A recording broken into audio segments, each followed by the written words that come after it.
ဘီလီယံနာတထိတာဟာအတင်းအကျပ်စီးဆင်းထားတဲ့စစ်ဆက်ပွဲကိုစန့်ကျင်တဲ့အနေနဲ့လက်စွပ်ကိုကားပလင်းဘောက်ကနေလွှင့်ပစ်လိုက်တဲ့ဒါပေမဲ့အမျိုးသမီးတူကအဲ့ဒီလက်စွပ်ကိုကောက်လိုက်တယ်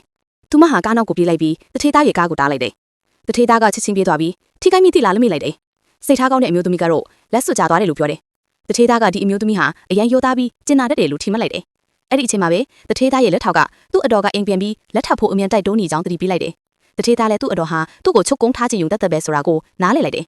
ဒါနဲ့တထေးသားကဒီရိုးသားတဲ့အမျိုးသမီးကိုသူ့ကိုလက်ထပ်မလားလို့မိလိုက်တယ်။ဒါပေမဲ့အမျိုးသမီးကလက်ထပ်တယ်ဆိုတာဘာကိုဆိုလိုမှန်းနားမလည်ဘူး။အရာသာရှိတဲ့အစားအစာတွေအများကြီးကျွေးမယ်ဆိုတာသိလိုက်တဲ့အခါသူမပျော်ရွှင်စွာလက်ထပ်ဖို့သဘောတူလိုက်တယ်။တထေးသားကအမျိုးသမီးရဲ့ကျမ်းမာရေးအတွက်စိုးရိမ်တာကြောင့်ဆေးစစ်ဖို့အတွက်ဆေးရုံကိုခေါ်သွားဖို့သူ့လက်ထောက်ကိုအမိန့်ပေးလိုက်တယ်။မကြခင်မှာလေလက်ထောက်ကအမျိုးသမီးဟာအုံနှောင်ထိခိုက်ထားပြီးစိတ်ပိုင်းဆိုင်ရာအသက်6နှစ်အရွယ်ပဲရှိတော့တယ်ဆိုတာကိုတထေးသားကိုပြောပြတယ်။အနားယူမှသာမှတ်ဉဏ်ကတထေးပြေးပြန်ကောင်းနိုင်တယ်လို့ဆိုတယ်။ဒါပေမဲ့တထေးသားမသိလာကဒီအမျိုးသမီးဟာတကယ်တော့အချမ်းသာတဲ့အမွေခံဖြစ်တယ်။သူ့ရဲ့ဆေးစားဖူးတဲ့သူနဲ့ညီအင်းအရင်တို့ကပူပေါင်းပြီးသူမရဲ့စီးစိမ်ကိုခိုးယူဖို့ကြံစည်ခဲ့ကြတယ်။အဲဒီတုန်းကပဲသူမမညံလုံးရှုံးခဲ့ရတာဖြစ်တယ်။တထဲသားကဒီလိုစိတ်ထားဖြူစင်ပြီးယူသားတဲ့စွမ်းအင်မျိုးရှိတဲ့အမျိုးသမီးကိုတကယ်သဘောကျသွားတယ်။သူ့အတော်ကဒီအကြောင်းကိုကြားသိတဲ့အခါတထဲသားရဲ့မိသားစုအတွင်းအဆင့်အတန်းကိုဖိနှိပ်ချင်တာကြောင့်အမျိုးသမီးကိုဒုက္ခပေးဖို့ဆုံးဖြတ်လိုက်တယ်။ဒါပေမဲ့အမျိုးသမီးကတော့ယူသားပြီးဦးလေးအတော်ကလူဆိုးဖိရမယ်လို့ပြောလိုက်တယ်။ဒီစကားကြောင့်အတော်ကသူမကိုကျိန်ဆဲနေတယ်လို့ထင်ပြီးဒေါသတကြီးထွက်သွားတယ်။တထဲသားကဒီယူသားတဲ့အမျိုးသမီးကသူ့အတွေ့ကန်ကောက်ချင်းတွေယူလာပေးလိမ့်မယ်လို့ယုံကြည်တာကြောင့်သူမကိုနေတိုင်းမျက်နှာကလေးဆိုင်တယ်။အဲဒီနောက်မှာတော့လက်ထောက်ကသူ့ကိုဖုံးဆက်ပြီးစီးပွားရေးမိတ်ဖက်တူကဒေါ်လာ10ဘီလီယံတန်စီမံကိန်းကိုရုတ်တရက်ခိုးယူသွားတယ်လို့ပြောတယ်။တထေးသားလည်းအကြီးမဲ့စိတ်ဆင်းရဲသွားတယ်။မကြခင်မှာပဲအမျိုးသမီးကအိမ်မတယောက်တည်းရှိနေခဲ့တယ်။လက်စားပြေးဖို့အတော်ကအမျိုးသမီးကိုလွှဲရွာခေါ်သွားပြီးပွဲလန့်တဲ့ပင်မှာတထေးသားကိုအရှိတ်ရဖို့မျှော်လင့်တယ်။လူတိုင်းကဘီလီယံနာတထေးသားက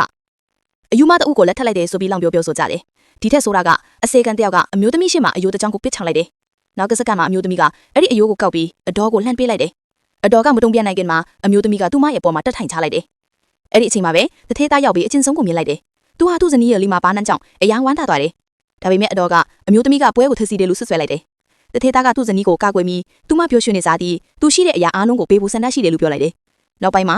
အမျိုးသမီးကအဝေလဲကန်ကိုသွားခဲ့တယ်။အတော်ကသူမကိုပြန်တွေ့ပြီးပြုံးပြုံးရွှေရွှေနဲ့တထေးသားရဲ့နေစဉ်လှုပ်ရှားမှုတွေကိုပြောရင်တကြားလုံးကချောင်းလေးတိုင်းပေးမယ်လို့ပြောလိုက်တယ်။ဒါပေမဲ့အမျိုးသမီးကအတော်ကိုညှင်းဆန်လိုက်တယ်။ဒီအချက်ကအတော်ကိုအရန်ဒေါသထွက်စေခဲ့တယ်။သူတို့စကားများနေတဲ့အချိန်မှာအမျိုးသမီးကယူတရက်တတိမိသွားတယ်။အတော်ကအစီကန်ကိုသူမကိုပွဲခိုင်းတဲ့ကိုအမြန်ခေါ်သွားဖို့အမိန့်ပေးလိုက်တယ်။အဲ့ဒီအချိန်မှာပဲအမျိုးသမီးရဲ့ဆေးဆက်ဖူးတွေသူယုံကသူမကိုတတိထားမိလိုက်တယ်။သူမဟာသူပြောင်းနေတဲ့ဆေးဆက်ဖူးတွေသူထစ်တယ်ဆိုတာကိုသူသိလိုက်တယ်။ရုတ်တရက်တိုင်းအမျိုးသမီးကမျိုးလုံးဖွင့်ပြီးထားရက်လိုက်တယ်